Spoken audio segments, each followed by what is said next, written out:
خالص اسلامی ریاست ہے، خالص اسلام کی بنیاد پر یہ ملک حاصل کیا گیا، خالص اسلامی اور مذہبی ریاست ہے۔ اس کی جو سوسائٹی، معاشرہ، پبلک ہے، تقریباً 100% ہی سارے کا سارا مذہبی طبقہ ہے۔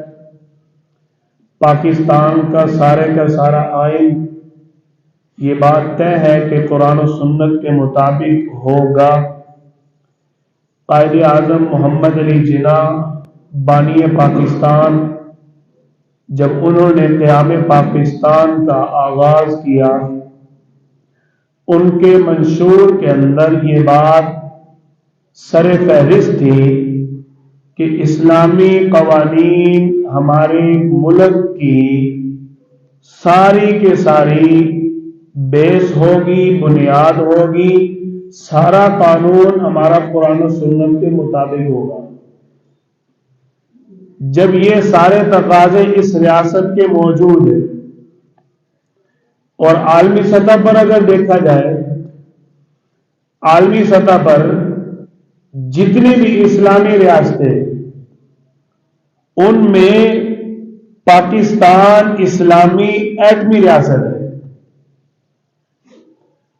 مثال کے طور پہ آپ یہ سمجھ لیں کہ اسلامی ممالک میں پاکستان سپر پاور ملک ہے، باقی اسلامی ریاستیں ایٹمی ریاست نہیں ہیں۔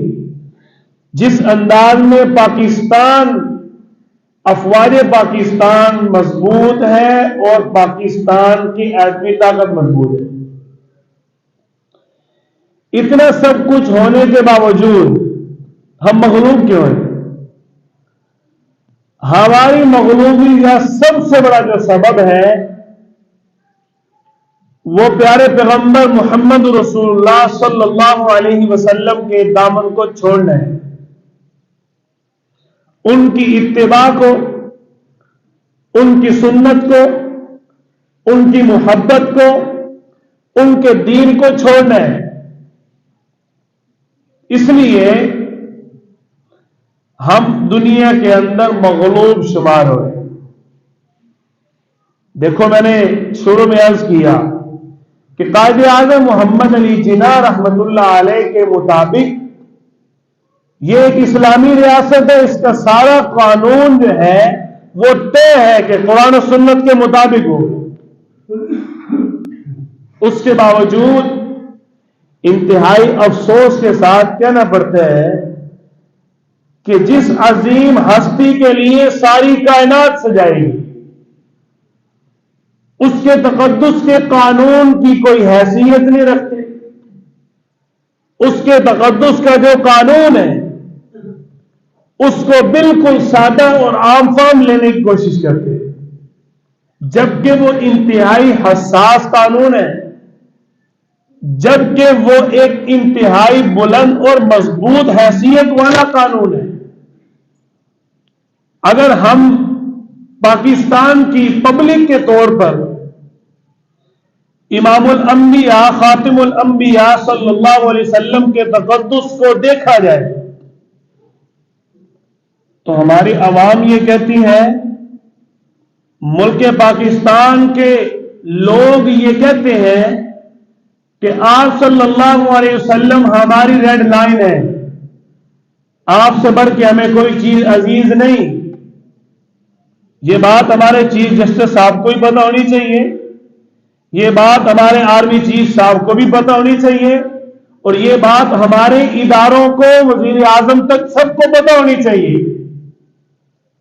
کیونکہ تقریباً 2 دہائیاں 3 دہائیاں آپ دیکھ رہے ہیں، مسلسل ہر دوسرے سال کوئی نہ کوئی ناموس رسالت کے خلاف بڑے عہدے سے بات ہوتی ہے۔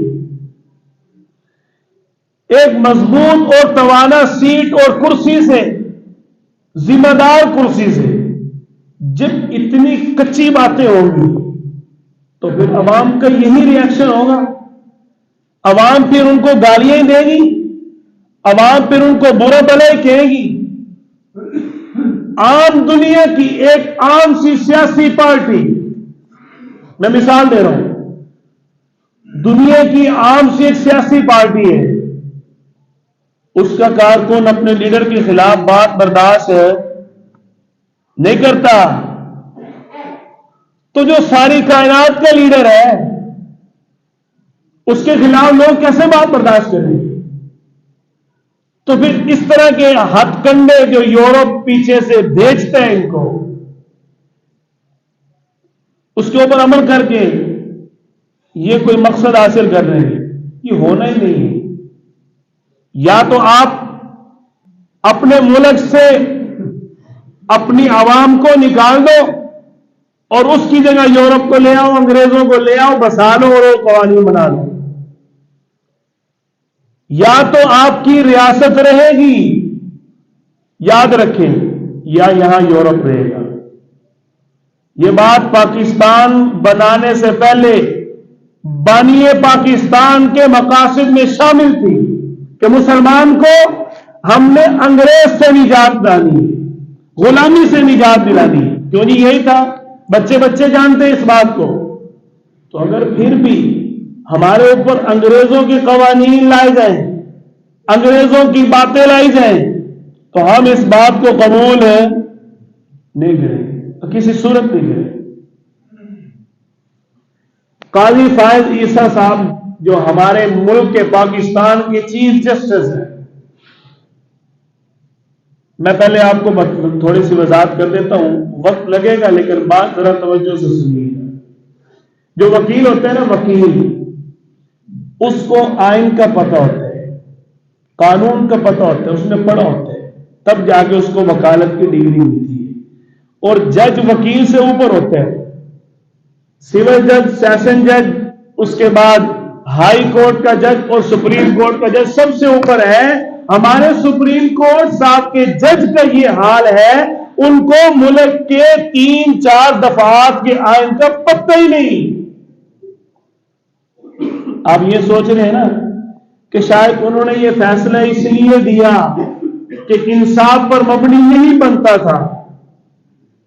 بھئی یہ بنتا نہیں تھا، بنتا یہ تھا کہ ان کے علم میں نہیں ہے، ان کو پتہ ہی نہیں کہ اس آئین کی دفعات میں کون کون سی شق شامل ہے۔ وہ کہہ رہے ہیں کہ قرآن اور پاکستان کا آئین ہر ایک کو مذہبی آزادی دیتا ہے۔ کن کے بارے میں؟ قادیانیوں کے بارے میں۔ قادیانی جب کہ پاکستان کا آئین کہہ رہے ہیں یہ مذہب ہے ہی نہیں، یہ تو مرتد ہے، کافر ہے، آئین کہہ رہے ہیں۔ بھائی سوال تو یہ اٹھتا ہے کہ جب یہ پاکستان کی اسمبلی میں، عدلیہ میں، پارلیمنٹ میں، آرمی کی سیٹ کے اوپر بڑے عہدے پہ فائز ہوتے ہیں، آپ کے علم میں ہوگا کہ وہاں بیٹھ کر سب سے پہلے یہ حلف اٹھاتے ہیں نا کہ جی ہم پاکستان کے آئین کے پابند ہوں گے، ٹھیک ہے، اور ہم بھی پاکستان کی شہریت کو قبول کر کے نادرا سے اپنا آئی ڈی کارڈ بنوا کے اس بات کا اقرار کر رہے ہوتے ہیں کہ ہم اس ریاست کے ہر قانون کی پابندی کریں گے۔ اس کا مطلب یہ ہوتا ہے بھائی جب انہوں نے حلف اٹھایا تو سوال یہ ہے کہ جس دستور اور آئین کا سربراہ جو سب سے بڑا ہے، اس کو جب آئین کا پتہ نہیں تو سوال یہ ہے کہ اس کے اندر یہ اہلیت ہے، وہ اس چیز کا حال تھا صرف اپنی سیاسی پارٹیوں کے مفادات کے لیے جس کو مرضی لا کر بٹھا دیتے، اور اپنے سیاسی مفادات کے لیے بیرونی ایجنڈے کو پاکستانی عوام پر لایا جاتا ہے۔ یہ کبھی کامیاب نہیں ہونے والے۔ سادہ عوام بیچاری یہ سمجھ رہی ہے کہ جی صرف وہ 6 ماہ کی سزا اور 13 ماہ کی سزا کا معاملہ ہے۔ معاملہ یہ ہے کہ ایک قادیانی وہ تفسیر قرآن چھاپ رہا ہے، کیا کر رہے ہیں؟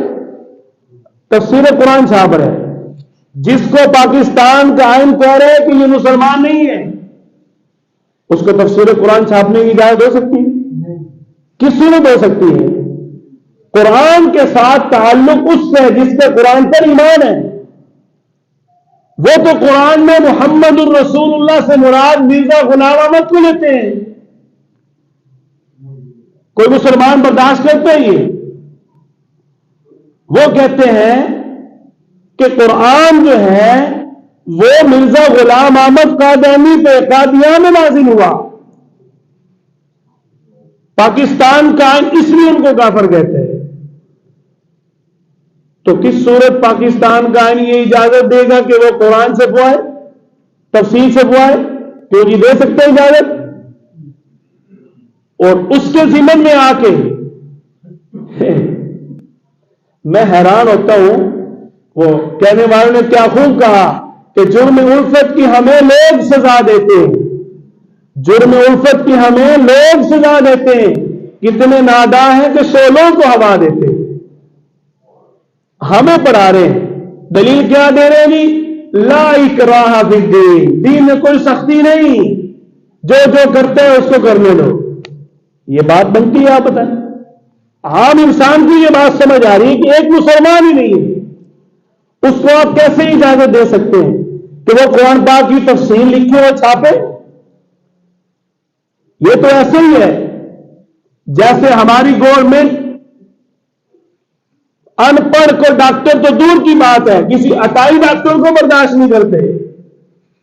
نیم حکیم جان کا گھاٹا، اور بھائی نیم مولوی ایمان کا گھاٹا. کس لحاظ سے انہوں نے یہ فیصلہ دے دیا؟ جو انہوں نے بات کی ہے اس کے اندر بھی پاکستان کے کئی آئینی راستے موجود تھے کہ اس کو سزا ہوتی.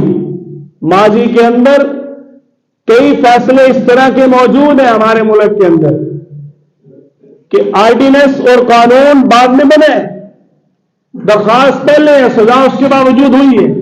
یہاں کہہ رہے ہیں جی قانون بعد میں بن گیا، درخواست پہلے آئی تھی اس لیے ہم نے سزا معاف کر دی. بھائی ٹھیک ہے، اس بات کو اگر ہم تسلیم کر بھی لیتے، ٹھیک ہے تسلیم کر لیا، آپ نے اس کی 6 ماہ کی سزا بنتی تھی، 13 ماہ ہو گئی، چھوڑ دیا.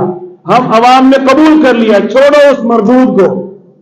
پھر اوپر سے یہ دلائل دینا کہ جی ان کو قادیانیت کی ترویج کی اجازت ہو جائے، یہ مذہبی آزادی ہے، یہ ان کا حق ہے. کیوں؟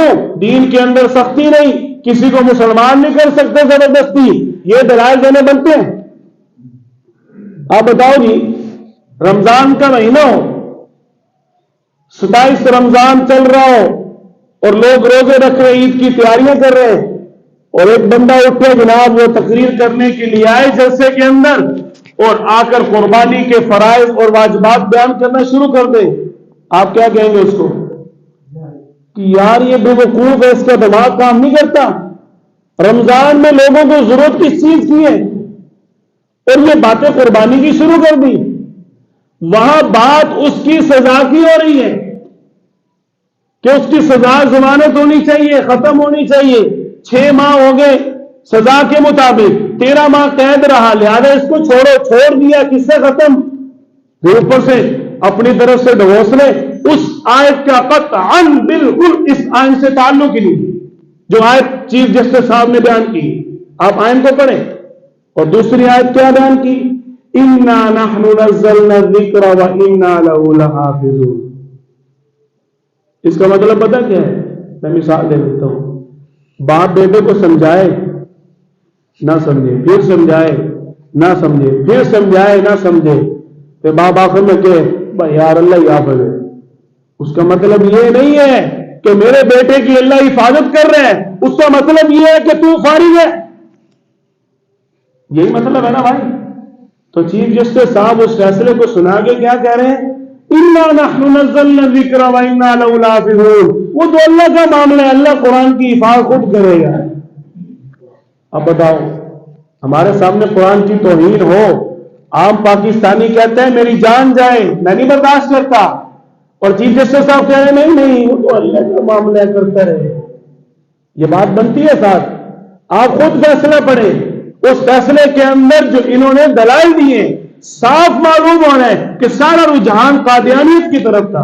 اور پھر ہمیں کہہ رہے ہیں لوگ اور جی مولوی جی انتشار نہ پھیلاؤ. بھائی ہم اگر حق کی بات کریں, ہم دلائل دیں, کوئی معاملہ بگڑ جائے, اس کو سمجھانے کے لیے اگر کوئی بندہ سیاںا آ کر بات پیش کر دے تو وہ معاملہ حل کر رہے ہیں یا گڑبڑ کر رہے ہیں؟